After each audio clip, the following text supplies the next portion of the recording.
नमस्कार। मैं हूं महेंद्र सिंह और आप देख रहे हैं कैपिटल हेडलाइंस। कैपिटल हेडलाइंस की इस खास चर्चा में हमारे साथ वात्सल जी हैं, वरिष्ठ पत्रकार, consulting editor, Capital Headlines. Vatsal ji, आपका स्वागत है। नमस्कार महेंद्र भाई, और सभी देखने वालों को भी मेरा सादर नमस्कार। और आज हम लोग एक खास मुद्दे पे बात करने वाले हैं वात्सल जी। उत्तर प्रदेश की पॉलिटिक्स में बहुत बड़ा नाम है, बहुत जाना माना चेहरा है। बात कर रहे हैं हम लोग मायावती जी की। मायावती जी ने स्ट्रेटजी चेंज की है, इलेक्शन में बहुत बुरी तरीके से हारी है अभी आम चुनाव में।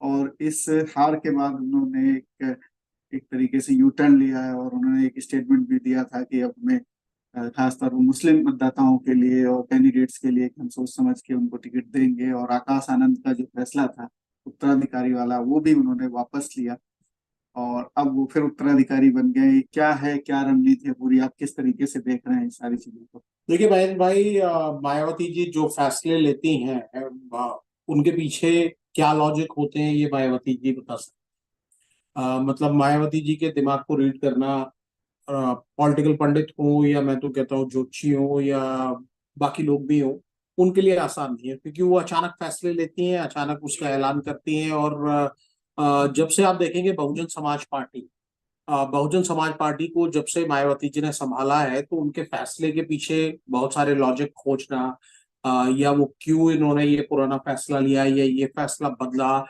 इसके बारे में लोगों को आसानी से चीजें समझ में नहीं आती।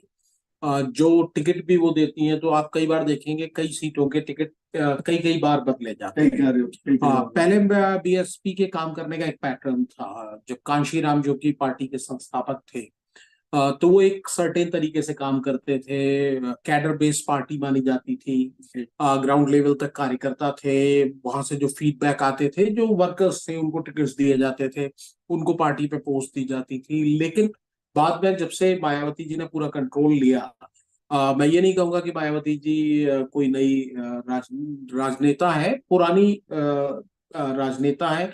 लंबे नहीं, समय बस से ये पॉलिटिशियन है। 89 से तो वो चुनावी राजनीति में है, चुनाव जीत आपकी के। स्ट्रेटजी की वजह से वो जी मुख्यमंत्री बनती है।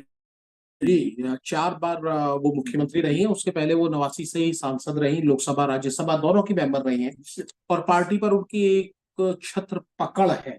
बहुजन समाज पार्टी, जो कि एक जमाने में उत्तर प्रदेश में इतनी बड़ी पार्टी थी कि 2007 के विधानसभा चुनाव में उन्हें अकेले दम पर बहुमत मिला था। बिल्कुल उत्तर प्रदेश विधानसभा में 206 सीटें जीती थी, और बिल्कुल। 2012 तक उन्होंने लगातार सरकार चलाई, 5 साल पूरी सरकार चलाई। उसके पहले जब 3 बार वो मुख्यमंत्री बनी थी, तो भारतीय जनता पार्टी के सहयोग से मुख्यमंत्री बनी थी। लेकिन 2012 के बाद से आप देखेंगे तो बहुजन समाज पार्टी में लगातार क्षरण हो रहा हाँ, है, डाउनफॉल आ रहा है डाउनफॉल आ और गया है। काफी और इनएक्टिव रह और रही जी, है रहनुमाएं भी। मायावती तो खुद भी इनएक्टिव है, और दूसरा कई लोग ये मानते हैं कि उनके जो फैसले हैं, जी जैसे खासतौर पर आपने आकाश आनंद के फैसले की बात की, जी जी। तो उन फैसलों को लेकर मतलब कई लोग सवाल उठाते हैं और ये मानते हैं कि ये जो पार्टी नीचे जा रही है, उसका वोटिंग परसेंटेज, आप ये समझिए कि 26-27% उनको वोट मिलते थे उत्तर प्रदेश में।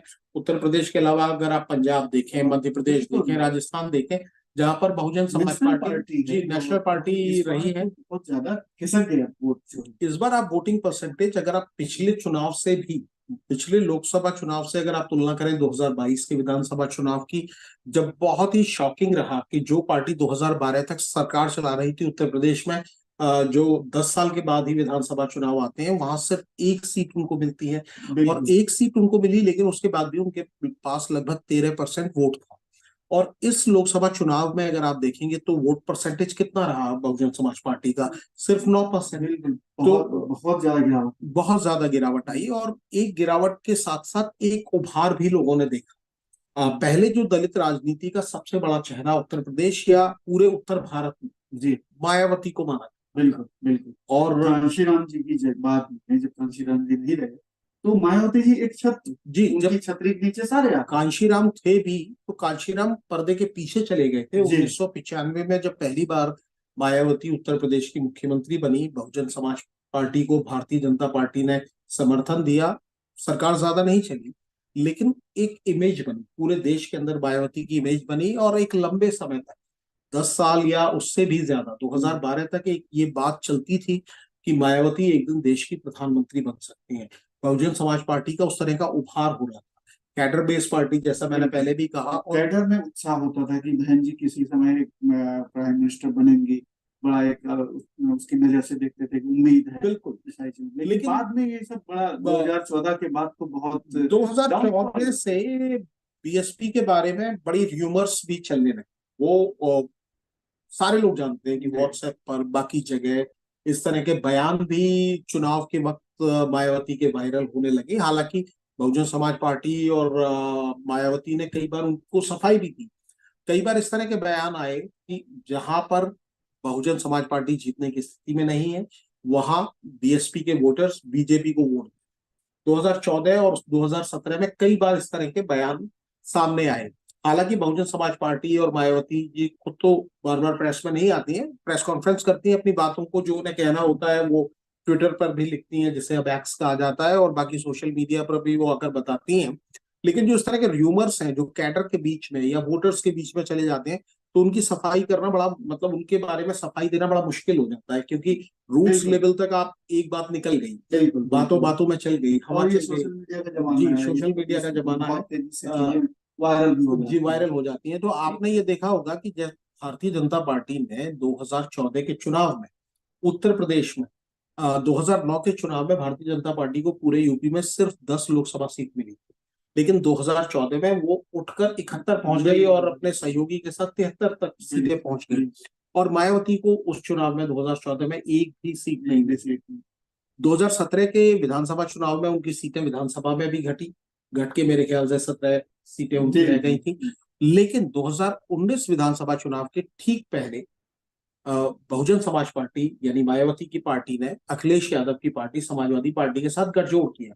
उसका सीधा सीधा फायदा मायावती को मिला, और वो फायदा इतना बड़ा था कि 10 सांसद, 0 से 10 गुना एक तरीके से आप देख सकते हैं उत्तर प्रदेश में। वो अच्छा ग्राफ था उस वक्त एक मायावती का। लेकिन एक इस चुनाव में आपने देखा होगा एक बड़ी घटना घटी, और वो घटना है चंद्रशेखर की।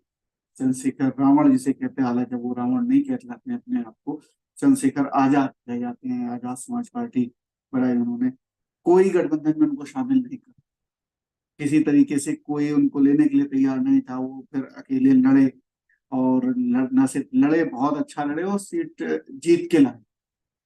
इस घटना को, इस इवेंट को आप किस तरीके से लेते हैं कि क्या ये एक ऐसा पॉइंट है जहां से मायावती को फिर रीथिंक करने की जरूरत पड़ गई, और उन्होंने फिर आकाश आनंद को उत्तराधिकारी घोषित कर दिया? क्योंकि उन्होंने कहा था जब तक ये मेच्योर नहीं हो जाते तब तक इनको अभी सीखना चाहिए, और अभी इनको जिम्मेदारी नहीं दी जाएगी। तो क्या चंद्रशेखर आजाद का एक कोई डर है, एक कोई खौफ है, या उनके बढ़ते हुए कद से मायावती घबरा रही है?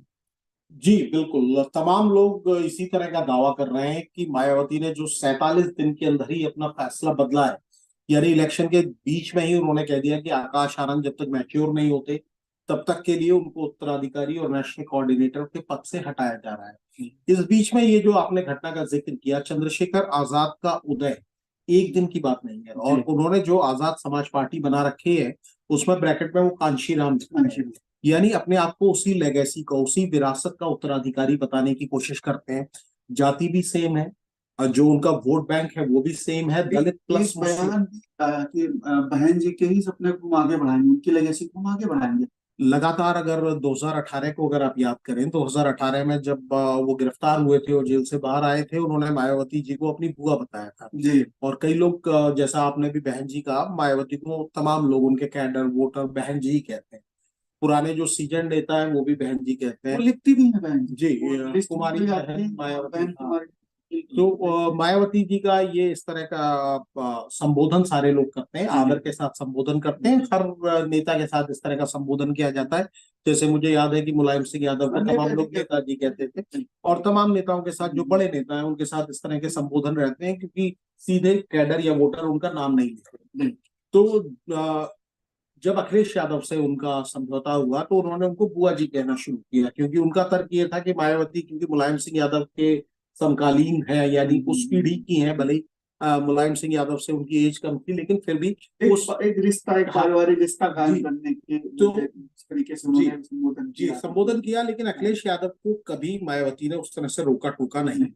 लेकिन चंद्रशेखर आजाद रावण जो कि एक फुट सोल्जर है, एक जमीन से उठ के उभरे हुए नेता है, आंदोलन करते हैं, आंदोलन की उनका एक लगातार एक के बाद दूसरे आंदोलन में जाते हैं, और उसी जाति से, दलित समाज से ही आते हैं, और समाज से बहुत कनेक्टेड है, कनेक्टेड है, ग्राउंडेड है जी, बिल्कुल ग्राउंडेड है। बुलेट लेके और निकल जाना हाँ, और सारी चीजें। उन्होंने ये दिखाया भी है, उन पर कई बार हमले वगैरह भी हुए। तो वो जब जेल से 2018 में आए बाहर, पहले भी कहते रहे होंगे, लेकिन उस समय उनका एक बयान वायरल हुआ जिसमें उन्होंने मायावती को बुआ कह के संबोधित किया। तो मायावती जी ने तुरंत खंडन किया कि मैं किसी की बुआ नहीं हूँ या मेरा कोई भतीजा नहीं है। तो उनको लगा कि शायद वो एक लीगेसी क्लेम करने की कोशिश कर रहे हैं। बहुजन समाज पार्टी क्योंकि एक बड़ी पार्टी थी, उसका कैडर था, उसका आधार था, तो उनको लगा कि ये आधार ये लेने की कोशिश कर रहे हैं। हो सकता है उनका क्या मंशा थी, ये तो चंद्रशेखर आजाद बता सकते हैं, ये वो आदर में कह रहे थे या उस लेगेसी को लेना चाह रहे थे। हालांकि जब उन्होंने अपनी पार्टी में कांशीराम जी का नाम जोड़ा है, तो उससे कई लोग अंदाजा लगाते हैं कि लोगों को मैसेज देना चाहते हैं, क्योंकि कांशीराम और मायावती एक ऐसा नाम है जो गांव गांव तक, वेस्टर्न यूपी में या यूपी के तमाम हिस्सों में दलित राजनीति के लिए बहुत बड़ा नाम है। और मायावती की आज जो भी इमेज हो, लेकिन एक समय में उन्होंने दलित अस्मिता के लिए, दलितों के स्वाभिमान को खड़ा करने के लिए जगह जगह उन्होंने जो पार्क बनाए, जिस तरह से वो अपनी सरकार के दौरान उनको प्रोटेक्शन दिया, तो वो एक बड़ी चीज, उनका नाम अंदर तक है, कांशीराम और मायावती का नाम है। और एक साथ ये भी और देखते चले कि कांशीराम जी ने भले मायावती को चूज किया, मायावती जी को चूज किया कि वो आगे उनकी लेगेसी को बढ़ाए राजनीतिक तौर पर, लेकिन बहन मायावती भी ये कहती है कि एक मूवमेंट है, बहुजन समाज की एक मूवमेंट है, कांशीराम जी एक मूवमेंट है। तो जब एक विचारधारा एक मूवमेंट है, तो उसको कोई भी क्लेम कर सकता है जो उस पर काम करेगा, उस विचारधारा पे काम करेगा। हाँ निश्चित तौर पर, लेकिन कई बार क्या होता है ना कि जब आपकी पार्टी, मतलब पार्टी के सर्वे सर्वा आप हो, तो आप तय करना चाहते हो कि हम अपना उत्तराधिकारी, हम अपनी विरासत किसको देंगे। बड़ी पार्टी हो या छोटी हो, बड़ा नेता चाहता है कि हम अपना विरासत और अपना उत्तराधिकारी तय करेंगे। तो आकाश आनंद जो कि मायावती जी के छोटे भाई आनंद के सुपुत्र हैं, आकाश आनंद, और पढ़े लिखे व्यक्ति हैं, लंदन जाकर, यूके जाकर लंदन से उन्होंने एमबीए किया है, बोलते बहुत अच्छा है। 2019 में उनको राजनीति में इंट्रोड्यूस किया गया, कम उम्र के हैं अभी, और उसके बाद उनको लगातार स्टार प्रचारक बनाया गया। और फिर बाद में पिछले साल दिसंबर में मायावती ने उनको अपना उत्तराधिकारी, घोषित तौर पर उत्तराधिकारी घोषित कर दिया। सवाल ये उठे कि क्या कोई घोषित कर सकता है उत्तराधिकारी? जी बिल्कुल, लेकिन मायावती जी कर सकती हैं, जिस तरह से वो पार्टी चलाती हैं, उनके कैडर को और बाकी लोगों को, उनके समर्थकों को कोई उससे ज्यादा दिक्कत नहीं होती। लेकिन इस बार एक कंफ्यूजन था, मायावती उतनी एक्टिव दिखाई नहीं दे रही थी। अचानक 2019 में 10 सीटें जीतने के बाद भी उन्होंने अखिलेश यादव से अपना गठबंधन तोड़ दिया था। और इस चुनाव के पहले भी जब अटकलें लगाई जा रही थी कि एक इंडिया अलायंस बना, जिसमें कांग्रेस, समाजवादी पार्टी जैसे बहुत दल थे, तो कोशिश की गई कि मायावती भी उस अलायंस का हिस्सा बन जाए। लेकिन मायावती ने अपने जन्मदिन के दिन 14 जनवरी को, जो उनका कैडर और वो खुद भी बड़े जोर से मनाते हैं, तो उन्होंने ऐलान किया कि वो किसी भी गठबंधन या दल के साथ नहीं जाएंगे। यानी एनडीए जो बीजेपी की अगुवाई में बना हुआ एक मोर्चा था, दूसरी तरफ इंडिया अलायंस जो विपक्षी दलों का मोर्चा था, जिसमें कांग्रेस, समाजवादी पार्टी और तृणमूल कांग्रेस और तमाम दूसरे दल थे। तो ये भी माना गया उत्तर प्रदेश में, तमाम लोगों ने ये माना, राजनीतिक विश्लेषकों ने ये माना कि मायावती के अलग चुनाव लड़ने से कहीं ना कहीं इंडिया अलायंस को घाटा हो सकता है। क्योंकि मायावती भी अगर इंडिया अलायंस का हिस्सा बन जाए, तो सबसे ज्यादा नुकसान जो किसी को होगा, तो वो नुकसान भारतीय जनता पार्टी को होगा। इस बीच में चंद्रशेखर आजाद का भी अपना कद बढ़ा, उन्होंने अपनी अलग पार्टी फ्लोट की, और वो भी इंडिया अलायंस के साथ जाना चाह रहे थे, लेकिन इंडिया अलायंस ने उनको भी अकोमोडेट नहीं किया। लेकिन वो नगीना से उम्मीदवार, नगीना से उम्मीदवार बनकर उन्होंने अपनी दावेदारी को बहुत पुख्ता तरीके से लोगों के बीच में रखा। अपने इलाके में वो काम भी करते थे, और वही कॉम्बिनेशन उन्होंने बनाने की कोशिश की, दलित प्लस मुस्लिम। और एक तरीके से वो निर्दलीय जैसे ही उम्मीदवार थे, उनके साथ कोई सपोर्ट नहीं था, कोई सपोर्ट नहीं। लेकिन जब नतीजे आए, तो नतीजों ने सबकी आंखें खोल दी। आंखें ये खोल दी कि 51% से ज्यादा वोट चंद्रशेखर आजाद को मिले। और उस सीट पर बहुजन समाज पार्टी की आंखें इसलिए भी खुल गई कि बीएसपी का जो कैंडिडेट था, ऑफिशियल कैंडिडेट, उसको सिर्फ 1 या 1.5% वोट मिला। जी। जबकि आकाश आनंद उस समय स्टार प्रचारक थे, मायावती ने उनको उत्तराधिकारी पद से भी नहीं हटाया था। उन्होंने अपने कैंपेन की शुरुआत भी लगभग वहीं से की।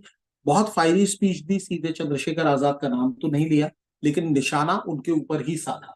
बावजूद इसके चंद्रशेखर आजाद ने पूरी मजबूती से चुनाव लड़ा और वो जीत गए। दूसरी तरफ बहुजन समाज पार्टी का आश्चर्यजनक तरीके से वोट परसेंटेज कम हुआ, क्योंकि इस चुनाव के दौरान आपने एक चीज और देखी होगी, एक मुद्दा संविधान का बड़ा संविधान चला। का मुद्दा, बिल्कुल क्योंकि भारतीय जनता पार्टी ने जो 400 पार का नारा दिया, उसके जवाब में विपक्षी दल लेकर ये बात आए, उनके ही कई बीजेपी के बिल्कुल। कई नेता। एक तरीके से बोला, चार सांसद, बड़े सांसद, आप जी, बड़े नेता चार बोलते हैं, एक साउथ से बोल रहा है, एक नॉर्थ से बोल रहा है, एक कहीं और से बोल रहा है, तो मैसेज तो गलत गया, और वो मैसेज लोगों ने उसको पकड़ा और इसका डैमेज हुआ। और विपक्षी दलों ने सीधा पकड़ा। राहुल गांधी जो कांग्रेस के नेता हैं, अखिलेश यादव जो समाजवादी पार्टी के प्रमुख हैं, वो अपनी सभाओं में जा रहे थे, संविधान की प्रतियां लेके जा रहे थे। अखिलेश यादव लगातार दावे कर रहे थे कि इस बार दलित वोटर जो है वो सपा की साइकिल पे चल गया है। इस तरह के दावे किए गए। दूसरी तरफ चंद्रशेखर आजाद जीत गए, और अच्छे वोटिंग परसेंटेज से जीते, बिना किसी के सहयोग से जीते, तो उनका कद भी बढ़ गया। इस बीच में फायरी स्पीच आकाश आनंद भी दे रहे थे, और बीएसपी के कैडर में बड़ा जोश भर रहे थे, और बीएसपी के लोगों को बड़ा अच्छा लग रहा था, और वो सीधे भारतीय जनता पार्टी की सरकार पर निशाना साध रहे थे। उनके खिलाफ 2-3 जगह केस भी हो गए। जब इस तरह की बात आई, तो उनको अचानक मायावती ने एक दिन अपने पद, उनके पद से हटा दिया, जिम्मेदारियों से हटा दिया, और ये कहा कि जब तक वो मैच्योर नहीं हो जाते, जब तक वो परिपक्व नहीं हो जाते, तब तक के लिए ये फैसला है।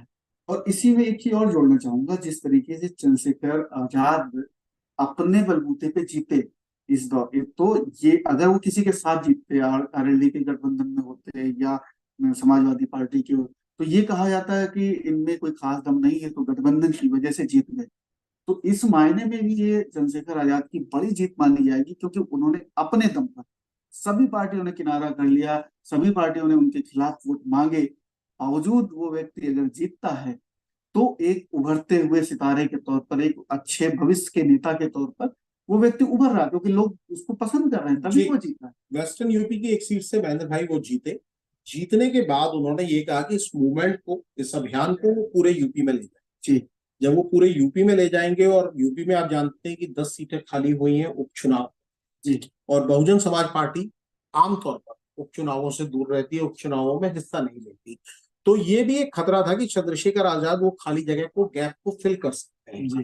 क्योंकि उनका एक बार सांसद चुने जाने के बाद उन्होंने अपनी ताकत दिखा दी, और जैसा आपने कहा कि अकेले दम पर उन्होंने ताकत दिखाई, यानी वोटर उनसे कनेक्ट करने लगे। क्योंकि मायावती सक्रिय नहीं थी, आकाश आनंद जिनको बीएसपी का कैडर चाह रहा था, उनको हटा दिया गया। क्योंकि आकाश आनंद को जितना भी हमने चुनाव के दौरान बोलते देखा, उनकी स्पीचेस देखी, कई स्पीच उनकी वायरल हुई, और बड़ा अच्छा बोलते हैं, सीधा अटैक करते हैं, लोगों से कनेक्ट करते हैं।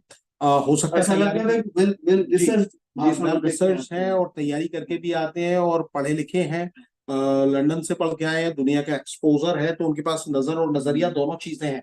लेकिन क्योंकि वो सीन से हट गए, और सीन के बीच में चंद्रशेखर आजाद आ गए, और जिन्होंने ये ऐलान भी कर दिया कि वो अपने मूवमेंट को लेकर आगे जाएंगे, यानी पूरे यूपी तक पहुंचेंगे, तो एक ये चीज थी। तो पहली बार ये फैसला लिया गया, 2 दिन पहले ही बहुजन समाज पार्टी की नेशनल एग्जीक्यूटिव की मीटिंग हुई, जिसमें मायावती थी, आनंद थे जो आकाश आनंद के पिता हैं, आकाश आनंद खुद थे, सतीश मिश्रा थे, तमाम लोगों ने बैठ के मंथन किया, फीडबैक भी आया, और फीडबैक पे ये चर्चा हुई, ये जानकारी दी गई उस मीटिंग के अंदर। जो हमें जानकारी, कैपिटल हेडलाइंस को जो जानकारी मिली है, कि मायावती को बताया गया कि कैडर आकाश आनंद को बड़ा पसंद कर रहा था, और उनका अचानक हट जाना ये लोगों को अच्छा नहीं लगा, क्योंकि लोगों को उम्मीद थी कि जब आकाश आनंद बीच में रहेंगे तो कैडर की बात, युवाओं की बात वो उठाएंगे, सरकार को सीधे तौर पर अटैक करेंगे। क्योंकि कांग्रेस और समाजवादी पार्टी और इवन चंद्रशेखर आजाद ने इलेक्शन के दौरान यही किया, और यही उनके सपोर्ट बढ़ने का एक बड़ा कारण भी बना गया। और उसी मीटिंग में ये फैसला भी किया कि बहुजन समाज पार्टी उपचुनाव लड़ेगी। उत्तर प्रदेश में जो 10 सीटों पर आगे चुनाव होने जा रहे हैं, जिसमें करहल जैसी विधानसभा है जो खाली हुई है, अखिलेश यादव के सांसद चुने जाने,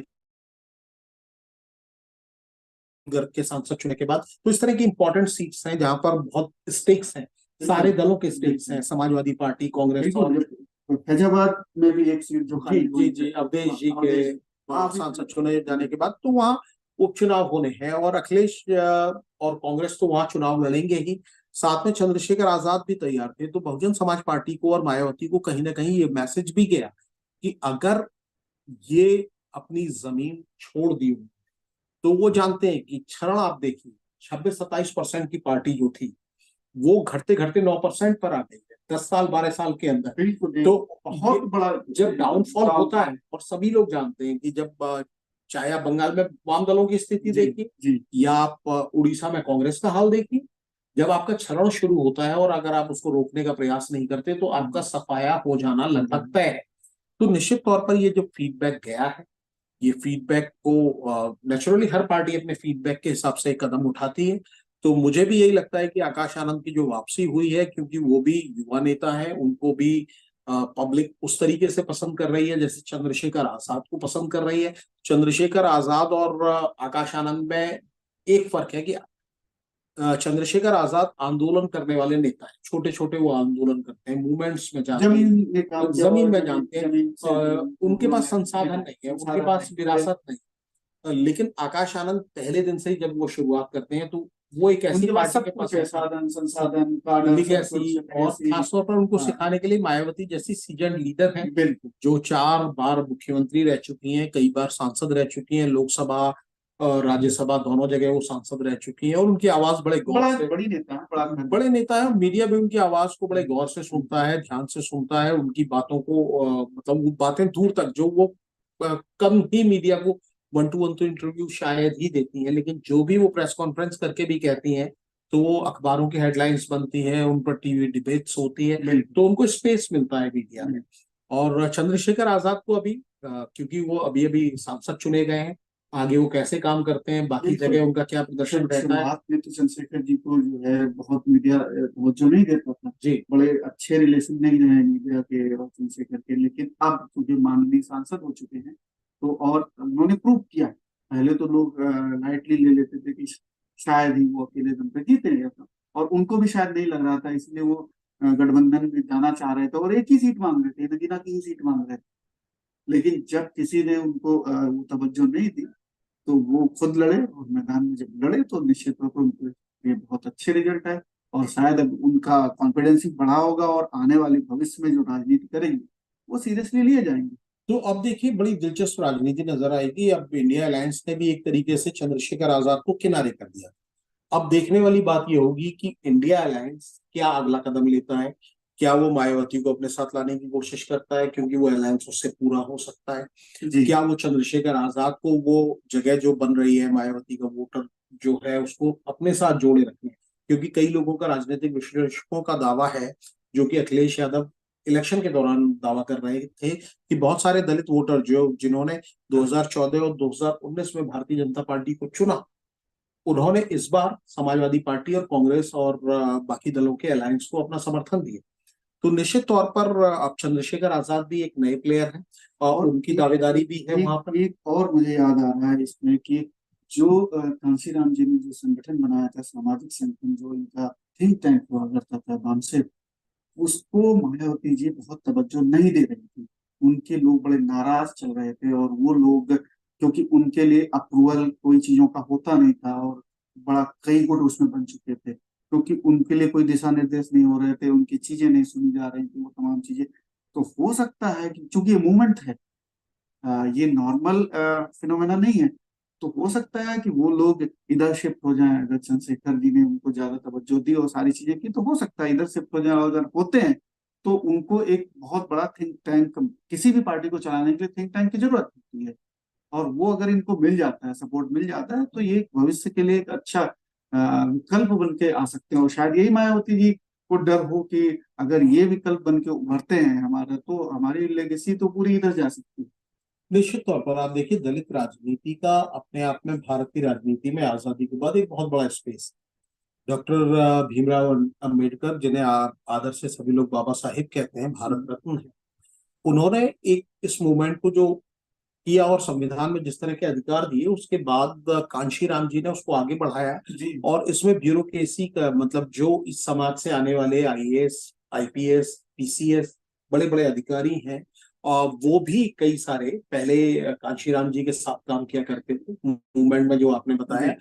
इसी तरीके से जो मेरी जानकारी है, बहुत सारे लोग आज चंद्रशेखर आजाद को एडवाइस कर, जी उनमें से कई ऐसे एम्बिशियस लोग हैं। 2022 के विधानसभा चुनाव के दौरान चंद्रशेखर आजाद उस तरह से चुनाव नहीं लड़ पाए, लेकिन मेरी जानकारी में ये आया कि कई सीटों पर, जिसमें गाजियाबाद के पास ही हापुड़ विधानसभा की सीट है, वहां उन्होंने प्रॉमिस किया हुआ था किसी अधिकारी को चुनाव लड़ाने के लिए। तो इस तरह के जो एम्बिशियस रिटायर्ड अधिकारी हैं, वो भी पहले से भी दूसरी पार्टियों में भी जाते रहे। भारतीय जनता पार्टी में आप देखेंगे, कांग्रेस में आप देखेंगे, समाजवादी पार्टी में देखेंगे कि इस तरह के रिटायर्ड अधिकारी या बीच में नौकरी छोड़कर आने वाले अधिकारी भी चुनाव लड़ते रहे हैं। प्रशासनिक अधिकारियों के अंदर भी बड़ा चार्म होता है पॉलिटिशियन बनने का, राजनीति में आने का, एमपी एमएलए बनने का। तो उस तरह के अधिकारी तमाम सारे सीसीएस में भी अधिकारी। जी जी, बिल्कुल बिल्कुल बिल्कुल। तो इस तरह के अधिकारी जो है वो चंद्रशेखर आजाद के संपर्क में हैं। और तो जैसा आपने कहा कि उनके एडवाइजर्स उनके पास कमी नहीं है, और अब क्योंकि वो खुद सांसद बन गए तो उनका कद भी बढ़ा है, उनकी आवाज भी दूर तक सुनी जा रही है, मीडिया भी उनको तवज्जो दे रहा है। इसके अलावा उनके पास फंडिंग की व्यवस्था भी हो सकती है, और क्योंकि वो एक सर्टेन वोट बैंक के भी अधिकारी हैं, तो निश्चित तौर पर वो उस चीज को आगे भी बढ़ा सकते हैं। तो मायावती के लिए ये एक ऐसा दौर है कि अभी नहीं तो कभी नहीं वाला दौर है। तो अगर अभी उन्होंने, मेरे ख्याल से कोर्स करेक्शन है, आकाश आनंद को लेकर फीडबैक अच्छा गया है, इस इलेक्शन में उन्होंने जो प्रचार किया है, तो उनको लगता है कि कम से कम ये क्षरण को रोकेंगे और एक सेकंड लाइन अप होगा। सेकंड लाइन अप होना किसी भी पार्टी में इसलिए जरूरी है कि मायावती जी उस तरह से सक्रिय आज की तारीख में नहीं है, जैसा वो किसी जमाने में हुआ करते थे। जी, एक युवा नेता की जरूरत है जो कि कैडर के अंदर भी जोश भर सके, आगे बढ़ सके, और कम से कम जो चंद्रशेखर आजाद उस लिगेसी को क्लेम करने का प्रयास कर रहे हैं, तो बहुजन समाज पार्टी की एक कोशिश होगी कि कम से कम एक विकल्प आप अपना रखें, जिससे कि मैक्सिमम लोगों को अपने साथ रोका जा सके। कुछ लोग तो निश्चित तौर पर चंद्रशेखर आजाद के साथ जाएंगे, और दोनों पार्टियां एक दूसरे की पूरक भी हो सकती हैं और एक अच्छी राजनीति कर सकती हैं। ये भी चंद्रशेखर आजाद की तो पहले कोशिश यही थी, पहले अभी भी चुनाव जीतने के बाद भी एक मैंने सुना उनको कह रहे हैं कि मैं उनके ही सपनों को पूरा करूंगा। जी, उनके बिल्कुल के नक्शे कदम पे ही मैं चलूंगा, वो सारी चीजें। और ये एक जरूरत थी क्योंकि जिस तरीके से बहुजन समाज पार्टी बहुत डाउन चल रही थी, उत्साह नहीं था, लग नहीं रहा था कि चुनाव लड़ती है वो पार्टी, कई मतलब खासतौर पर 2014 के बाद से गई। तो ये एक अच्छा माना जाएगा भारतीय राजनीति के लिए कि बहुजन समाज पार्टी फिर से उठ खड़ी हुई नौजवान नेता को आगे कर रही है। आने वाले समय में इसके रिजल्ट्स पता चलेंगे कि आगे क्या परफॉर्म करते हैं, किस तरीके से। तो अक्सर जी इस चर्चा को यही विराम देते हैं और दर्शकों से अपील करते हैं कि वो क्या सोचते हैं वो हमें कमेंट बॉक्स में जरूर बताएं। और अगर चर्चा अच्छी लगी हो तो लाइक और शेयर जरूर करें, दूसरों को शेयर कर दें। फिलहाल कैपिटल हेडलाइंस की इस पेशकश में इतना ही। नमस्कार। नमस्कार।